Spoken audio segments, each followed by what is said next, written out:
Չեն հրապուրում ֆիզիկան, քիմիան, կենսաբանությունը, աշխարհագրությունը եւ առհասարակ գիտությունը։ Ինչու՞։ Վերջին տարիների հետազոտությունները փաստում են, որ մեր երկրում բնագիտության ուսուցման ոլորտում լուրջ խնդիրներ կան։ Շատ աշակերտների համար դրանք մնում են անհետաքրքիր ու անհասկանալի։ Բուհական ընդունելության արդյունքներն են այդ մասին խոսում։ Ֆիզիկայից, կենսաբանությունից, քիմիայից քննություններ են տալիս եւ պարզվում է, որ մեծ մասը չի հաղթահարում նույնիսկ նվազագույն շեմը։ Առարկաների հանդեպ հետաքրքրվածությունը բարձրացնելու համար կրթական գերատեսչությունը 648 դպրոցի արդեն ապահովել է անհրաժեշտ սարքավորումներով ու լաբորատորիաներով։ Առաջիկայում նախատեսում են ներառել բոլոր դպրոցները։ Ոլորտի փորձագետը դրական է գնահատում այս նախաձեռնությունն ու նկատում. սա էական ազդեցություն կունենա բնագիտական առարկաների ուսուցման վրա։ Խորհրդային միության փլուզումից հետո դպրոցների լաբորատորիաները ընդհանրապես չեն վերազինվել։ Օրինակ, այդ դպրոցում լաբորատորիա չկա, այդ փորձերը պրակտիկորեն չի տեսնում երեխան։ Իսկ եթե լաբորատորիա կա,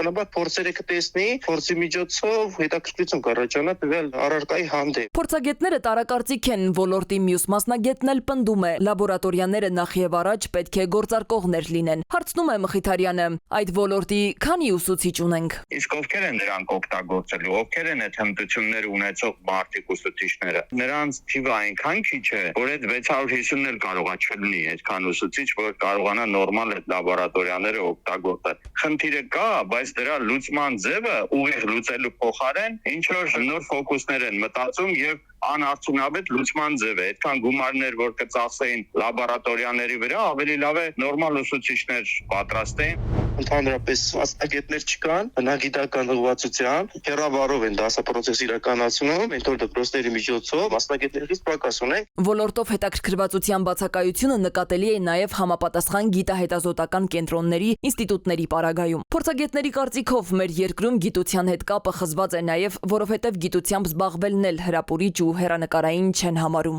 Ավարտածները, քանի որ հետաքրքրությունը այդքան մեծ չեն ձգտում գիտական աստիճան ստանալ, ասպիրանտուրայում սովորել, հետո համալրել գիտահետազոտական ինստիտուտների կադրերի բազա։ Եվ ստացվում է, որ այո, շղթան որևէ կետում լավագույն արդյունք ցույց չի տալիս։ Ասպիրանտուրայի ընդունելությունը էապես ընկել է։ Իսկ գիտահետազոտական ինստիտուտների վիճակն էլ բարվոք չէ, մեղմ ասած։ Բոլորը մտածում են ակադեմիական քաղաքի իրականություն դառնալու դեպքում այդ ինստիտուտներն էլ այլևս չեն լինի։ Միայն սարքավորումներով հարց չի լուծվում, պետք են համակարգված երկարաժամկետ ու կայուն քայլեր, ասում են ոլորտի փորձագետները, նկատում պետական քաղաքականությունը պետք է պատրաստի որակյալ մասնագետներ, բարելավելով նրանց սոցիալական վիճակը։ Եվ չնայած նախարարությունը այնուամենայնիվ բարձր կրթաթոշակ է սահմանել այդ ուղղվածությամբ սովորողների համար, որևէ երաշխիք սակայն չունի, որ տվյալ մարդը սովորելուց հետո կմնա այդ ոլորտում։ Մասնագետների դիտարկմամբ աշակերտը պետք է տեսնի, որ գիտությունը ոչ միայն հետաքրքիր է,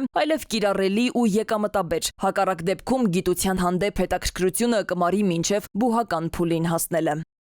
Սվետլանա Ավդիշյան, ժամը լրատվական։